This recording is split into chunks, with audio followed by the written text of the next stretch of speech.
It looks like the good news for those that vote for the bill and lose their job as a result of it is that there's a built-in provision that may provide them with some compensation and travel expense when they lose their job as a result of voters finding out what all is in that bill.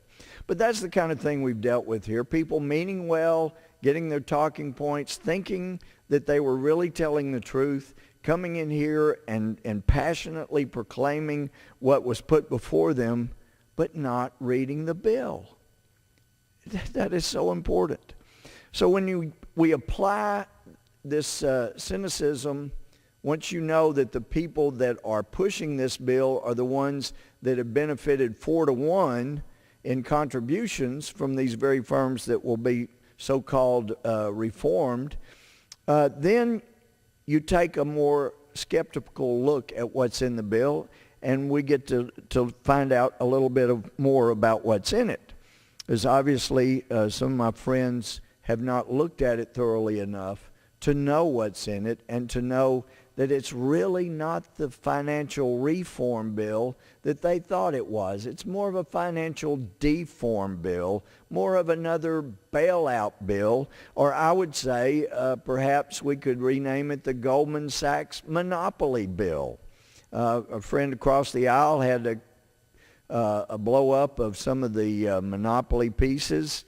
It applies. That's a perfect display for this financial bailout bill, because it's going to allow certain firms to have monopolies.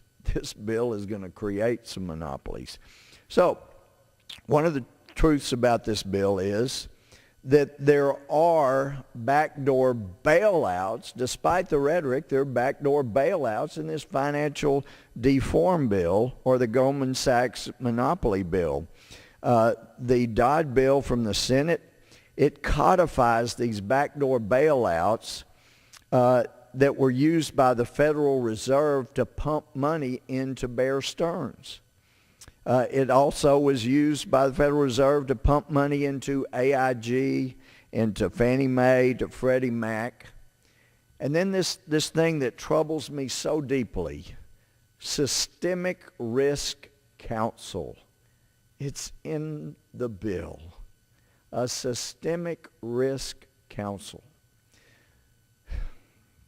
I was hoping 2 years ago as we got into the TARP business, and some of us actually read that disastrous bill and could see that this was just not something that should be done in America. Some of us hoped, well, since we've seen that Secretary Paulson is completely sold out to Goldman Sachs, it's an effort to bail out the buddies of Goldman Sachs. Yes, we're bailing out AIG, apparently. He wanted to do that, and lo and behold, billions of dollars turn around and go straight from AIG over to Goldman Sachs.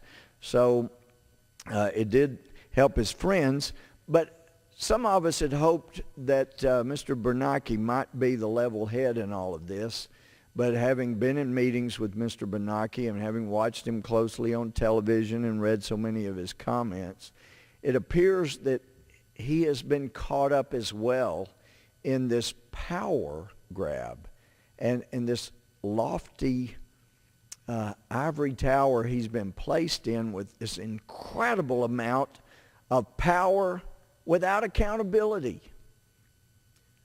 You know, it was Stalin who said, with power, dizziness. And we've seen some of that dizziness in the way these financial markets have been handled by people at the top. But it appears from the things Mr. Bernanke has been saying that he has bought in hook, line, and sinker into this systemic risk business because he could get to say, you know what, this is who I'm naming the systemic risk.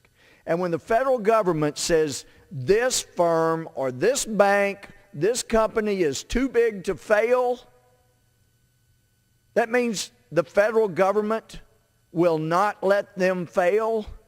That means they can go in the red and run their competition out of business, knowing the federal government will not let them fail, but their competitors don't have that assurance? That's why you might as well call it a monopoly bill, because it's going to allow firms to become monopolies. And we saw after the TARP firm, boy, Goldman Sachs got to be a bank in addition to being everything else to all people. And one of the things that concerned me as I read through the TARP bill, when I got toward the end where it said that it was raising the debt ceiling by $1.3 trillion, and we knew that it was a $700 billion bill, well, why would you need to raise the debt ceiling $1.3 trillion if it's a $700 billion bill? And of course, we know there was $100 billion added to the bill in order to buy enough votes to get it to pass.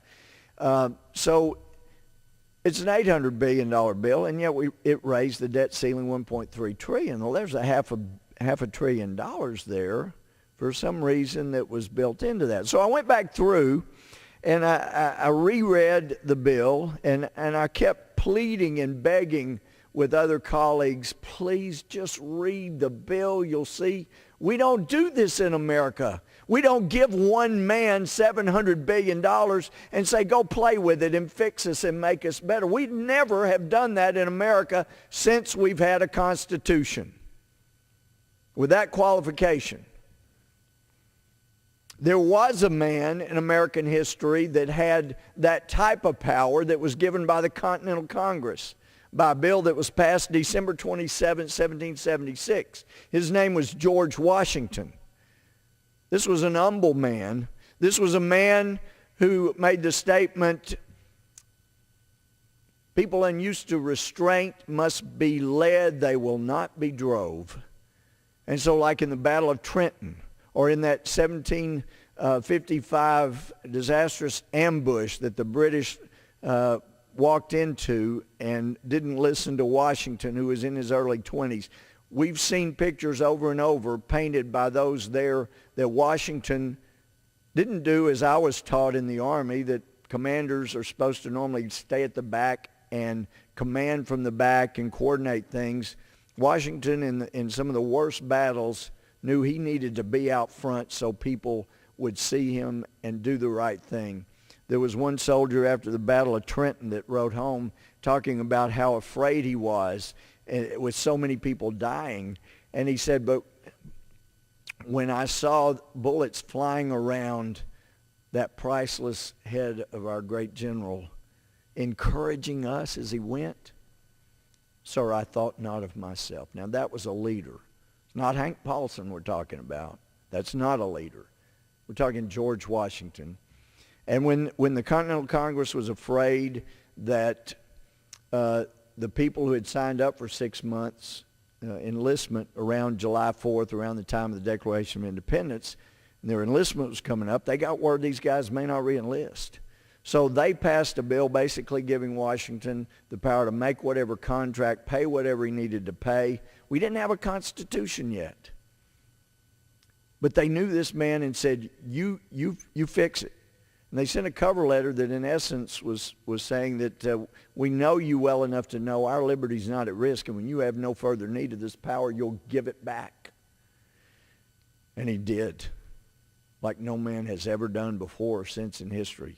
But in 1787, we got a Constitution. Since that Constitution, we have never allowed one man to do what Hank Paulson and now Tim Geithners are being allowed to do, and with Bernanke's assistance. It's a disaster. Systemic Risk Council. We're going to decide who wins and who loses in America. And you want us on this side of the aisle to vote for this bill?